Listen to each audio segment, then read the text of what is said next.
Diga comigo, tudo é um processo. Foi anunciado, foi gerado, nasceu, passou por todo o processo da lei e da graça. Foi circuncidado, cresceu em sabedoria e em graça. Todo ano seus pais subiam a Jerusalém.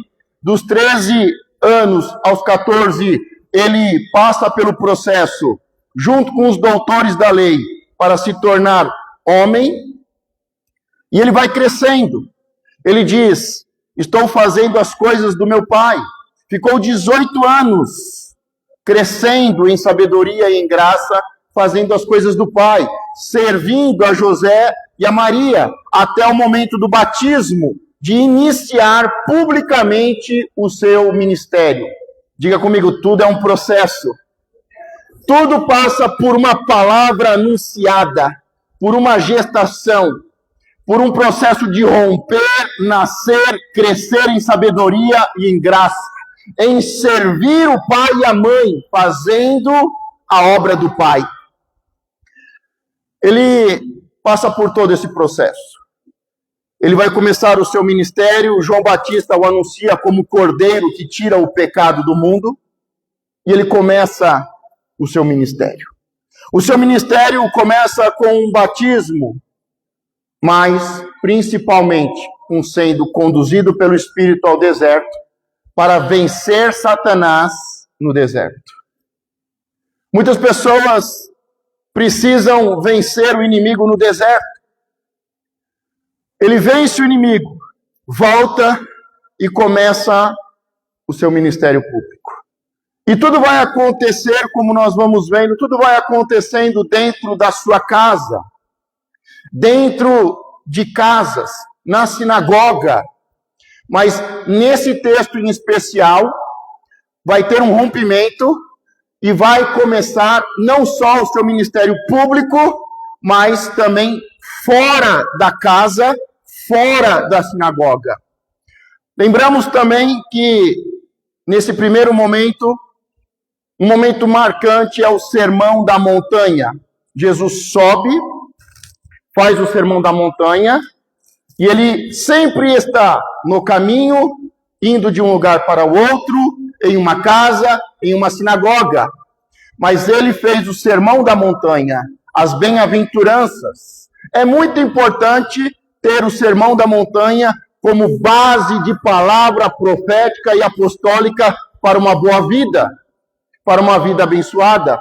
Muitos querem edificar uma casa na rocha, mas não se atentam ao texto e ao contexto.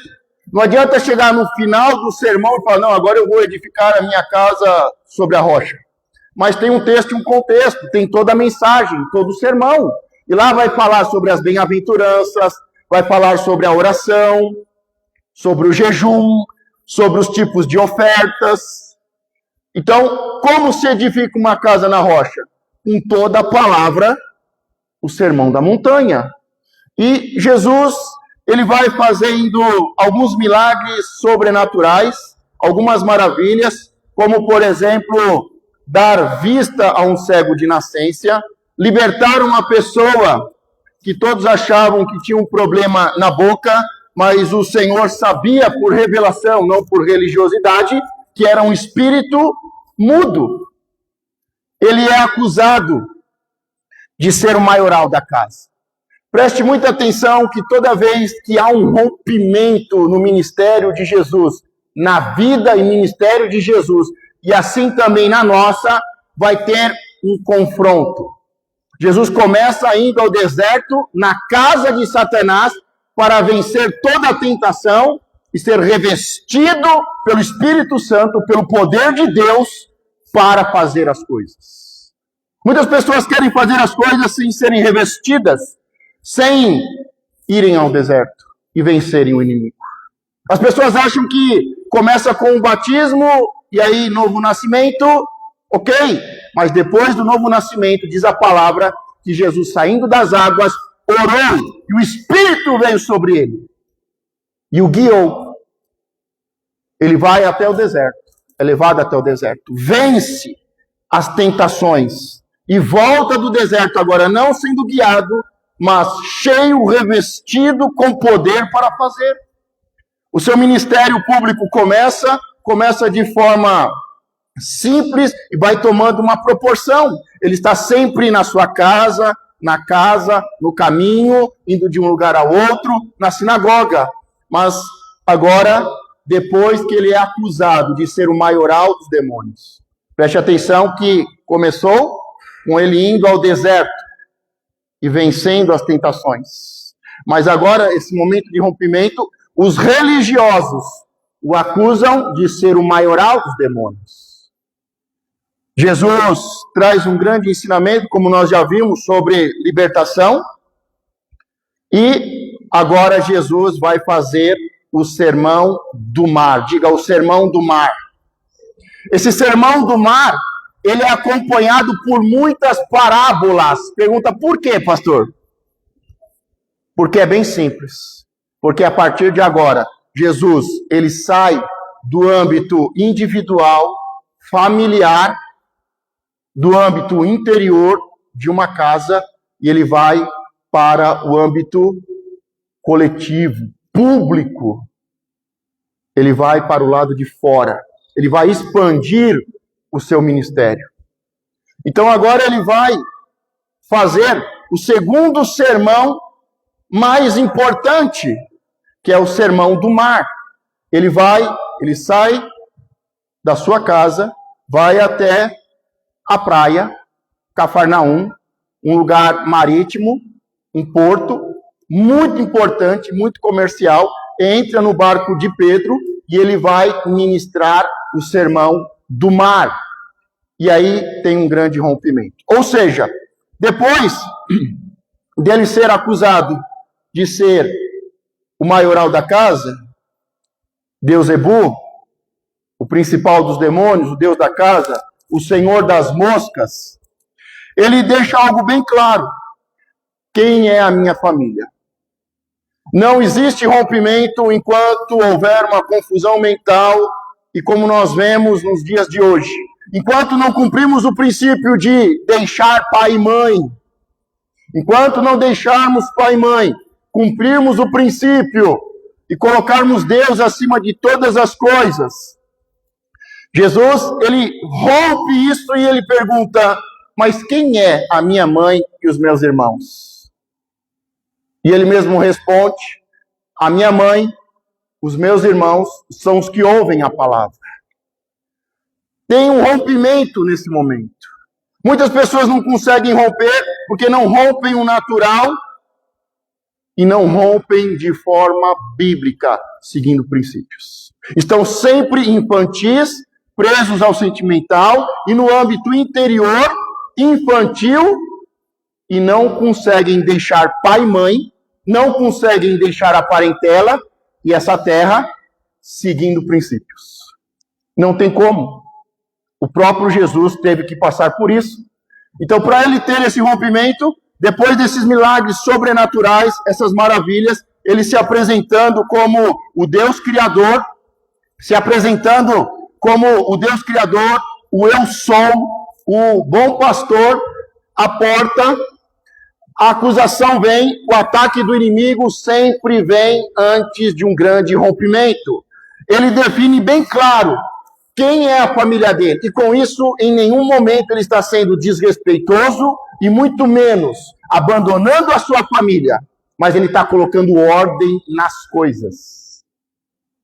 Quando Deus estabelece o princípio em Gênesis, deixará o homem, o seu pai e a sua mãe, é princípio, não é abandono, não é desonra. Quando nós vemos Jesus se tornando homem, e Maria perguntando, por que você fez isso? Ele diz, eu estou cuidando das coisas do meu pai. Em nenhum momento ele foi desrespeitoso. Ele está cuidando das coisas do pai. Não tem como se tornar homem sem cuidar das coisas do pai. E agora, de forma também respeitosa, ele está dizendo, mas quem é a minha mãe e quem é os meus irmãos? É aqueles que ouvem a palavra. Enquanto não amadurecemos para isso, as pessoas continuam infantis, imaturas no âmbito interior e não conseguem sair e romper na vida espiritual e muito menos na financeira. Estão sempre infantis, dependendo de alguém, tanto na área sentimental, emocional, sempre recebendo migalhas de amor e financeiramente. Precisamos aprender e praticar esses princípios.